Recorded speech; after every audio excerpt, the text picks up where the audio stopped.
how about we do another one? My best friend's wife dressed in a very revealing way. She acts oblivious like it's no big deal. I can't help but notice, and it makes my wife angry. It should. She acts oblivious, but she's not. She's not. There are certain women that dress for attention. If a beautiful woman walks in a room, guys notice it, if a beautiful woman walks in dressed in certain kinds of clothes, all the guys get very, very awkward. Okay, I'm a guy. Let me just tell you one of our secrets. It's very awkward, right? Your buddy's there and his wife's there and, you know, her hemline and her blouse line meet. You're like, man,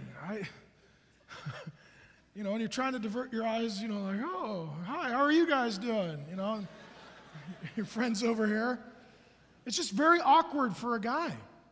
Now, some guys love it when their wife dresses immodestly because their wife for them is a trophy and their identity is in the beauty of their spouse, and that's idolatry, and it's their way of saying, look what I've got. And that's disgusting and it's gross.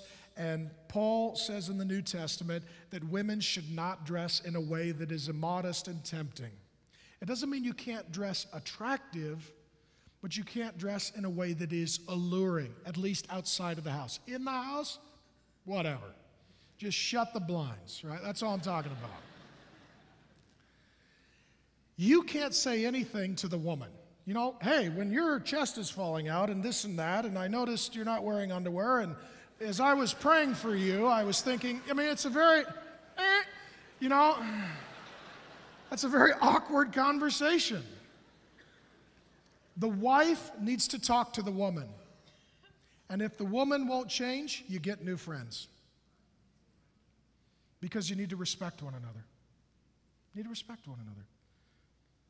The women should talk to the women about those issues. But we live in a day, friends, when it is a very crass, vulgar culture. I remember reading a story a few years ago. There was a well-known national clothing store chain that was offering thong underwear for like 10-year-old girls. I mean, you're looking at a culture at which young girls, even the cover of teen magazines, makeup and hair and clothes that makes 12-year-olds look like 20-year-olds. And some girls are a little naive and they're like, oh, I get attention. They don't understand it's the wrong kind of attention. And other women love that attention. Oh, I love it when they all look at me. If I dress a certain way, they think it's exciting. And my husband's such a perv that he encourages it because he likes to have a trophy wife as an idol for his identity. The woman talks to the woman, and the man should talk to the man. You know, the way your wife dresses, I think it violates Paul's exhortation in the New Testament to not dress immodestly. I think it's a sin. I don't think it's honoring at all, and it is not comfortable for others who are around you.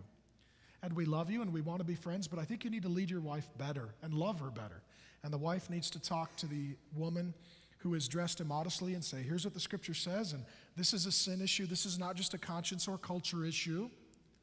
And if they say, look, you're freaking out, you're being too overbearing, then you say, you know what? Then we're not going to double date with you anymore because it's not comfortable, we don't think it's biblical, and it feels awkward, and that's not how we want to live our life. Fair enough?